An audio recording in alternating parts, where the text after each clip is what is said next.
आज Doubtnut app download करें।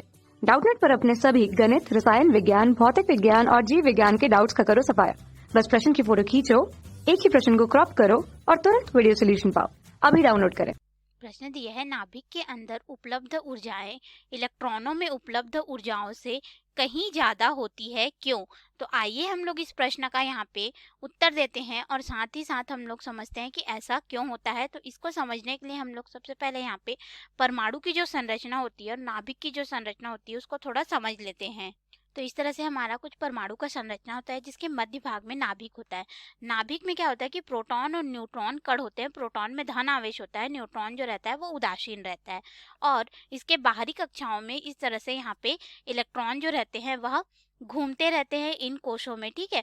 तो ये जो इलेक्ट्रॉन होते हैं नाभिक के बाहर वृत्तीय पथ में गति करते रहते हैं इसके चारों तरफ। अब अगर हम लोग देखें तो नाभिक का जो परास यानी कि उसकी जो त्रिज्या होती है, ठीक है, नाभिक की त्रिज्या को Rn से दर्शा देते हैं। तो इसका मान जो रहता है लगभग 10⁻15 मीटर की कोटि का होता है। और ये जो पूरा परमाणु है इसकी त्रिज्या की बात करें, इसको हम लोग एटम से दर्शाते हैं तो Ra से दर्शा देते हैं। ये जो है 10⁻10 मीटर की कोटि का होता है। अब अगर हम लोग इसमें देखें तो जो नाभिक है उसकी त्रिज्या जो है कम है, ठीक है, परमाणु की तुलना में, और यह बहुत ही छोटा होता है। तो इसमें क्या होता है, नाभिक के अंदर जो कण रहते हैं वो पास पास सटे हुए रहते हैं, ठीक है, बहुत पास पास और सटे हुए होते हैं। तो उनको बाहर निकालने के लिए हमें जो ऊर्जा की आवश्यकता होगी वो बहुत ज्यादा होगी, किसकी तुलना में? जो परमाणु में इस तरह से इसके बाहरी कक्षाओं में जो इलेक्ट्रॉन उपस्थित है उसकी तुलना में, ठीक है। तो यहाँ पे देखो, आप इसको इस तरह से समझ सकते हो, आपके पास कोई कीमती सामान है, आप उसको अच्छे से रखोगे, या फिर मान लो कि आपके पास पैसे हैं, आप उसको तिजोरी में रखोगे, ठीक है।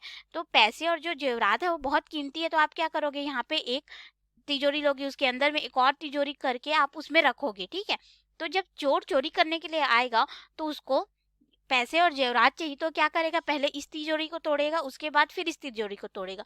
तो उसको बहुत मेहनत करनी पड़ रही है ना इसमें, ठीक है। तो ये उसी तरह से है कि अगर आपको नाभिक के अंदर उपस्थित किसी एलिमेंट यानी कि तत्व को निकालना है, जैसे प्रोटॉन या फिर न्यूट्रॉन को निकालना है, तो आपको क्या करना रहेगा, इसके इस कक्षा को पहले देखना पड़ेगा, फिर इस कक्षा को, यानी कि इन कक्षाओं की ऊर्जा स्तर को आपको पार करना होगा, फिर आप नाभिक में आएंगे। उसके बाद ये बहुत ही पास पास और सटे हुए हैं, फिर आप इसको निकालेंगे तो आपको इस इलेक्ट्रॉन या फिर इसके बाहरी कक्षा में जो इलेक्ट्रॉन उपस्थित है उसकी तुलना में आपको ऊर्जा की आवश्यकता ज्यादा होगी। इसीलिए क्या होता है कि नाभिक के अंदर जो उपलब्ध ऊर्जाएं होती हैं, ठीक है, जो ऊर्जा नाभिक के अंदर में उपस्थित है उसका मान अधिक होता है, किसकी तुलना में? इलेक्ट्रॉन में उपलब्ध ऊर्जा की तुलना में, ठीक है। तो ये रहा हमारे प्रश्न का उत्तर कि ये बहुत ही पास पास सटे हुए होते हैं और साथ ही साथ इसका साइज जो रहता है बहुत ही छोटा होता है परमाणु के आकार की तुलना में। इसीलिए यहाँ पे जो ऊर्जा होगी इलेक्ट्रॉन की तुलना में वो क्या हो जाएगा, नाभिक के अंदर ऊर्जा का मान अधिक हो जाएगा। धन्यवाद। कक्षा 6 से 12वीं से लेकर नीट, IIT, JEE वो एडवांस के लेवल तक 1 करोड़ से ज्यादा छात्रों का भरोसा। आज ही डाउनलोड करें डाउटनेट ऐप या व्हाट्सएप करें अपने सारे डाउट्स 8400 400 400 पर।